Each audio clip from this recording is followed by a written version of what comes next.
Recently आपने सुना होगा कि काफ़ी जो एफ के स्टॉक्स हैं उनको एनएससी ने बैन लिस्ट के अंदर डाल दिया है या उनको बैन कर दिया है। तो क्या ऐसे स्टॉक्स जिसमें आप एफ ट्रेडिंग करते हैं क्या वो भी बैन लिस्ट के अंदर हैं या आने वाले हैं? तो क्या इसमें कोई घबराने वाली बात है या आपका नेक्स्ट स्टेप क्या हो सकता है? और साथ में हम इन डिटेल जानेंगे कि बैन लिस्ट क्या होती है और कोई भी स्टॉक्स कब बैन लिस्ट के अंदर आता है। साथ ही हम एक ऐसे फ्री टूल के बारे में बात करने वाले हैं जिसकी मदद से आप इन स्टॉक्स को फाइंड आउट कर सकते हैं जो अभी रिसेंटली बैन हुए हैं या होने वाले हैं।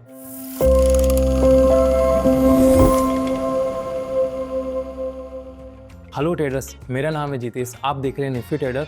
तो चलिए सबसे पहले जानते हैं कि कोई भी स्टॉक बैन लिस्ट में क्यों आता है और इसमें कुछ इंपॉर्टेंट टर्म्स को हम सबसे पहले समझते हैं। तो देखिए, जो बैन लिस्ट होती है, बैन लिस्ट में कोई स्टॉक्स क्यों आता है तो उसके लिए एक इम्पॉर्टेंट वर्ड है जो आप किसी भी बैन लिस्ट को देखोगे तो उसमें यूज़ होता है MWPL, जिसका मतलब होता है मार्केट वाइड पोजीशन लिमिट।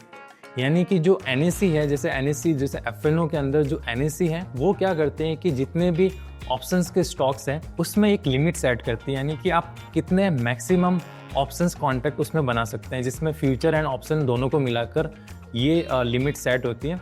तो जब भी कोई स्टॉक्स जो MWPL की जो लिमिट है उसका जब 95% जो लिमिट है उसको एक्सीड कर जाता है तो उस स्टॉक को NSE बैन लिस्ट के अंदर ऐड कर देती है। उसके बाद उस स्टॉक्स के अंदर जो न्यू कॉन्ट्रैक्ट है उसको NSE रेस्ट्रिक्ट कर देती है, यानी कि उस स्टॉक के अंदर अब कोई भी नया कॉन्ट्रैक्ट आप नहीं बना सकते, यानी कि कोई भी नया आप ऑप्शन बाइंग या सेलिंग उस स्टॉक के अंदर आप नहीं कर सकते। और जिन्होंने भी उस स्टॉक के अंदर जो अभी पोजीशन बना रखी है उनके पास एक ही ऑप्शन है कि वो उस स्टॉक के अंदर जो अपनी पोजीशन है उसको स्क्वायर ऑफ करे। और जब भी उस जो MWPL की लिमिट है जब वो 80 या 80 के नीचे आ जाती है तब वो स्टॉक बैन लिस्ट से एग्जिट हो जाता है। तो अब सबसे पहले ये जानते हैं कि आप इस लिस्ट को कैसे देख सकते हैं, ताकि आपको बता रहे कि जो आपकी ऑप्शन स्ट्रेटजी है उसके अंदर कोई ऐसा तो स्टॉक नहीं है जो अभी बैन लिस्ट के अंदर आने वाला है।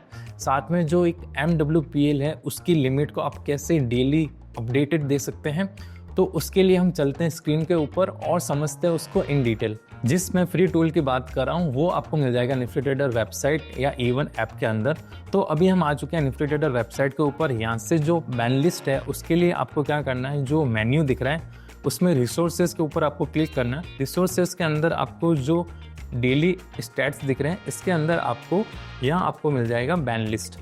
और जैसे मैं इसको ओपन करता हूँ, ये देखिए ये हमको मिल गया है कि जो रिसेंटली अपडेटेड है, यानी कि जैसे जो कल NSE ने जिन स्टॉक्स को बैन किया था वो आपको यहाँ अपडेटेड मिल रहे हैं। साथ में आपको जैसे यहाँ दिख रहा है कि अब देखिए इसमें कुछ इंपॉर्टेंट चीज़ें हैं कि जैसे सिक्योरिटीज़ इन बैन, यानी कि ये वो स्टॉक्स हैं जिनको अभी NSE ने बैन कर दिया, यानी कि और यहाँ पर आपको दिख रहा है उनका जो प्रीवियस MWPL, यानी कि जो उनकी मैक्सिमम जो पोजीशन लिमिट थी वो पहले कितनी थी और अभी कितनी है। जैसे अभी आप देखोगे तो इनकी 95% से क्रॉस हो चुकी है, तो इसलिए ये दोनों स्टॉक्स बैन लिस्ट के अंदर है, जिसमें आपको RBL बैंक दिख रहा है और दूसरा दिख रहा है मनापुरम, राइट। और इसमें आपको आप नीचे जाओगे तो नीचे आपको मिलेगा कि ऐसे स्टॉक्स जिनका जो बैन लिस्ट के अंदर अभी आने वाले हैं, तो जिसमें आपको जैसे ये दिख रहा है कि CDSL है, शेल है, ये सारे स्टॉक्स हैं जो हो सकता है कि बैन लिस्ट के अंदर एंटर हो जाए। साथ में आपको उनकी जो प्रीवियस और करंट लिमिट दिख रही है कि जो उनकी करंट MWPL लिमिट क्या है। साथ में जो पॉसिबल एग्जिट है कि जैसे कल कोई भी ऐसा स्टॉक नहीं है जिसने बैन लिस्ट के अंदर से एग्जिट हुआ है। अब इसके साथ जैसा हमने आपको बताया था कि आप कैसे जो आपकी स्टॉक्स है उनका देख सकते हैं कि क्या वो स्टॉक्स MWPL की जो लिमिट है वो उसको क्रॉस करने वाला है, क्या वो बैन लिस्ट के अंदर आने वाला है, वो आपको इसी पेज के नीचे मिल जाएगा। जैसे मान लीजिए आपको यहाँ से किसी भी स्टॉक्स के बारे में जानना है तो आप यहाँ से सर्च कर सकते हैं। साथ में आपको यहाँ से आप फिल्टर की मदद से देख सकते हैं कि उसका अभी जैसे कौन से स्टॉक्स है जिनकी MWPL प्रीवियस में सबसे ज़्यादा थी, करंट में सबसे ज़्यादा थी, जिसकी मदद से आप देख सकते हैं कि जैसे ऐसे स्टॉक्स जिनकी जो लिमिट है वो 90 से अबव चल रही है, तो हो सकता है कि वो आने वाले कुछ दिनों में बैन लिस्ट के अंदर आ जाए। और जब भी कोई स्टॉक बैन लिस्ट के अंदर आ जाता है तो फिर उसके अंदर आप कोई नई पोजीशन नहीं बना सकते, बस आप उसमें से जो अपनी पोजीशन है उसको एग्जिट कर सकते हैं, जिससे जो उनकी कॉन्ट्रैक्ट की लिमिट है वो धीरे धीरे जब 80 के आसपास आ जाएगी तो NSE उसको वापस बैन लिस्ट से एग्जिट कर देगा।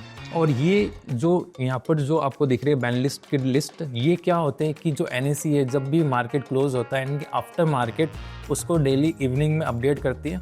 तो आप ज़रूर निफ्टी ट्रेडर वेबसाइट या ऐप की मदद से इस बैन लिस्ट को डेली इवनिंग में एक बार चेक कर सकते हैं, जिसमें आपको अपडेटेड लिस्ट आपको मिलेगी। जैसे आज है 21 तारीख, तो लास्ट जो 20 तारीख को बैन लिस्ट अपडेट हुई उसका आपको डेटा दिख रहा है। अब जो 21 तारीख का आप इवनिंग में आकर देखेंगे तो आपको लेटेस्ट अपडेटेड डेटा मिलेगा। साथ ही इसकी मदद से जो आपकी जो ऑप्शन पोजीशन है आप उसको एक बार के लिए प्लान कर सकते हैं कि कोई ऐसा तो नहीं कि आपका स्टॉक बैन लिस्ट के अंदर आ चुका है। तो फ्रेंड्स, ये था वीडियो बैन लिस्ट के बारे में। तो अगर आपको ये इन्फॉर्मेशन आपको हेल्पफुल मिली है और अगर आपको बैन लिस्ट के बारे में पहले से पता था तो आप एक बार कमेंट सेक्शन में हमको बता सकते हैं कि यस वी नो और we are using Nifty Trader for it. तो इसी तरह के इंसाइटफुल वीडियो के लिए मिलते हैं नेक्स्ट वीडियो में।